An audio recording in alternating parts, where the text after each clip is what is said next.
Hi everyone, I'm in the greenhouse this week and I'm going to be starting to sow some hardy annuals, which are seeds that will germinate now at the end of August, beginning of September, turn into little plants, put some roots down, and they will hopefully survive and get through the winter. And if I do this now, that will give me stronger plants with earlier flowers next year. So today we're going to have a look about what seeds we can sow now and what's the right time to be doing it and how you can get them through the winter here in Scotland. I can wait until late winter or early spring to sow my seeds, but I will end up getting later flowers. So by doing a batch now, I may well, if I can get them through the winter, get some flowers from my hardy annuals in about late May time. So this is my seed box here and I'm going to have a look inside it and see what we could possibly sow just now that's hardy enough to survive over the winter time. So on the top here we've got cornflowers. These are a great one to try just now. They will make sturdy little plants with strong roots and they will really get away and grow well for you in the springtime since they've had that head start over the autumn winter. So that's a good one to try just now. I've also got some scabious, which will do well over the winter. I've got some calendula here, that's another good one. I've got Amimagis. Now I do try this every winter, it's a hardy annual and it's a good one to get through if you can because it's a great filler flower, but it's a bit hit and miss for me. I think I just got one or two plants through the winter this year after sowing a whole batch of them, but we'll try it again. Nigella is a good one to try over the winter. Lots of different varieties of that you can sow just now and it'll put down good roots and get away fast in the spring.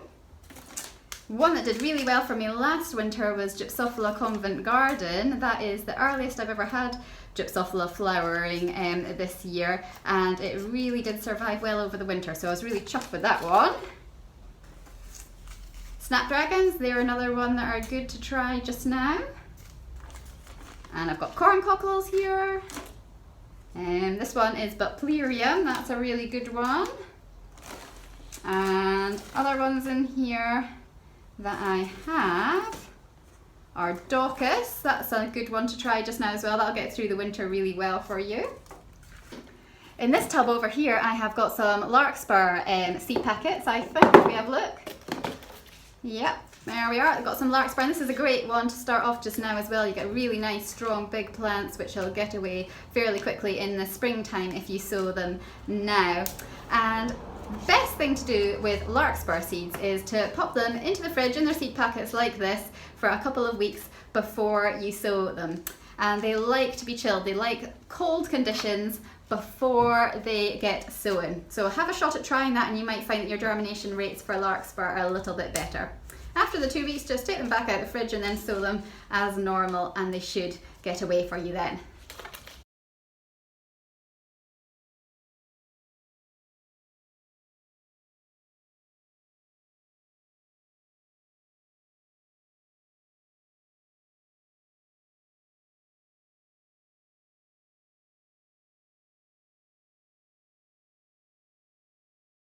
If you're sowing your hardy annual seeds and your perennial seeds in the autumn, then it's really good to know when your first frost date is and work backwards from there. So you should be planting your seeds at this time of year, about 6 to 8 weeks before that first frost.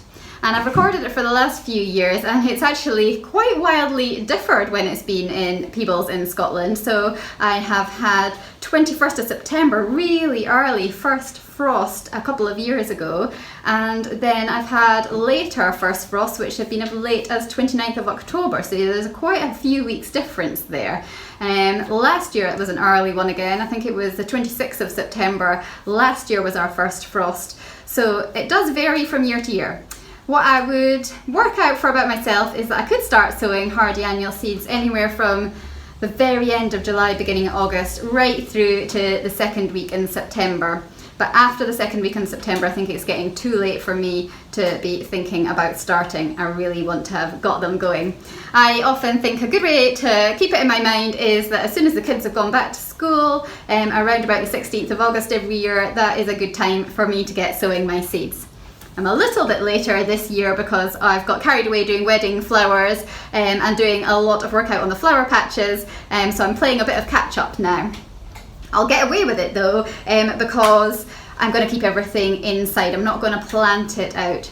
You could sow your seeds a good 8 weeks before your first frost date, and then once they had germinated into little seedlings, you could then transplant them outside and put some floating row cover over the top of them to keep them nice and protected over the winter time.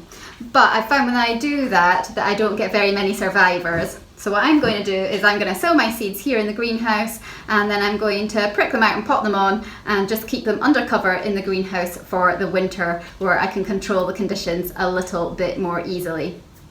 I found that the best things that actually keep going in the garden for me over the winter are actually the self-seeded annual flowers. So what I quite often do is let my flowers go to seed at the very end of the season when I'm not wanting to cut from them for arrangements so much, and then some of them do self-seed and make great little plants which I can move around in the springtime to a better position.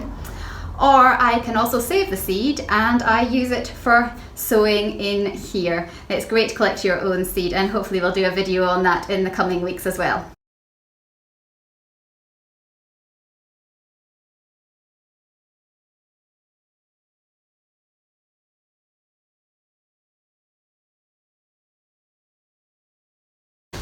So to get ready for sowing all my hardy annual seeds and my perennials, I have to get my seed trays ready. So I have got my seed sowing compost again, I've got my light medium of vermiculite for sprinkling over the top, I've got my seed trays. I'm going to sow in half seed trays because I don't want to have too many seedlings to look after over the winter. It would get unmanageable, so that helps me to control the number of seeds that I am sowing. And I've got my full seed trays which I have filled with water, and then I have popped the half seed trays into this with their seed sowing compost so that they can have a nice soak. So if you watched my video back in April about seed sowing, you would see that I don't water once I've sown my seeds into the compost. I do all the watering first so that I've got nice damp compost and my seeds don't get washed away. So if you want to find out more about the seed trays that I use, types of compost, vermiculite, then go back and have a look at my seed sowing video from April, because I'll explain all about how I seed sow in that one.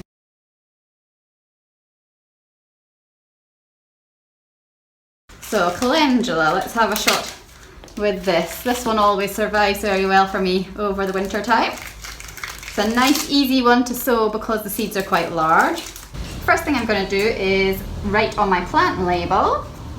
Nothing worse than sowing a whole batch of seeds and then not knowing what it is that you have sown when they start to come up. It's also important to write the date on it so that you know when you sowed the seeds. So there we go, we're going to put that into our tray, and I'm just going to put a few calendula into my hands, and then I can individually space them out into the seed tray here.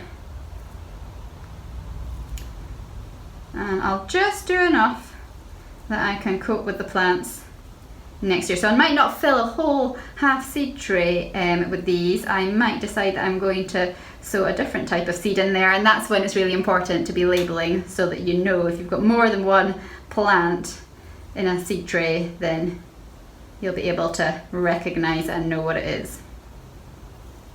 And once I have popped those in there, I am just going to cover it with a light sprinkling of vermiculite. I'll put my garden gloves on. Vermiculite is great because it allows light through, and it's good for drainage, and also it's quite good to help prevent damping off as well, so it'll keep the seeds in an optimum condition there for germination.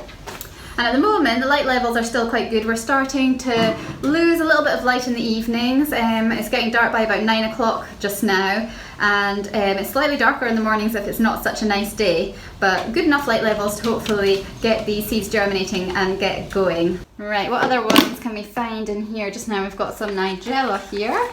This is Nigella Miss Jekyll Dark Blue, so this one is from mole seeds.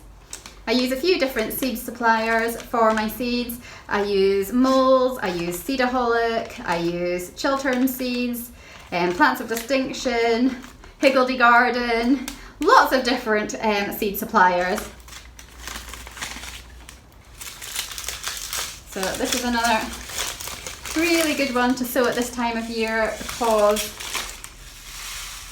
it can cope really well over the winter time. The seed I've got here is corncockle, you can probably see that there, and they are great purple flowers that you might have had in your garden this year, and they are fantastic for saving the seed from because the seeds are so large, and they have nice big large seed pod heads that you can cut off when your flowers have finished, and they'll have great germination rates from being nice fresh seed that you have collected yourself. So if you've got any of those still left over in your garden, have a look and see if you can collect some seed from it. And I'm just sowing some of these over here just now. Again, they're really nice, easy ones to do because the seeds are so large. Things like snapdragons are a lot more difficult because the seeds are absolutely tiny there.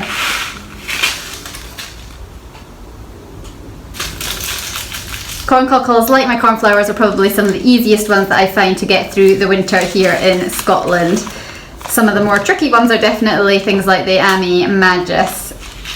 So I've sown all my seeds into their seed trays just now, and I'm just going to give them a light covering with vermiculite.